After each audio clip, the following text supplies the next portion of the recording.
নমস্কার, আপনারা দেখছেন স্কাই টিভি। শুক্রবার সকালে পলিগ্রাফ টেস্ট করানো হবে আরজি করের প্রাক্তন অধ্যক্ষ সন্দীপ ঘোষের। বৃহস্পতিবার সন্ধ্যায় পলিগ্রাফ টেস্টের অনুমতি দিয়েছে শিয়ালদহ আদালত। শুধু সন্দীপ ঘোষ নয়, পলিগ্রাফ টেস্ট করানো হবে আরো 4 ব্যক্তির।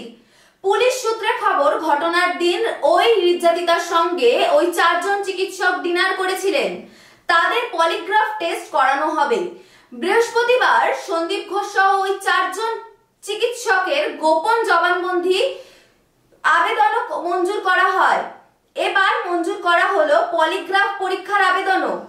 এর আগে ধৃত সিভিক ভলেন্টিয়ার সঞ্জয় রায়ের পলিগ্রাফ পরীক্ষার আবেদন মেনে নিয়েছে আদালত।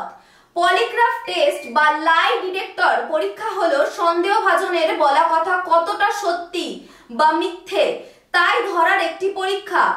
এই টেস্টে 4 থেকে 6টি সেন্সর ব্যবহার করা হয়। সেখানে এই সেন্সর থেকে একাধিক সংকেত কাগজের একটি স্ট্রিপে গ্রাফ আকারে রেকর্ড করা হয়। আরজি করের ঘটনায় শুরু থেকেই সন্দীপ রায়ের দিকে আঙুল ওঠে।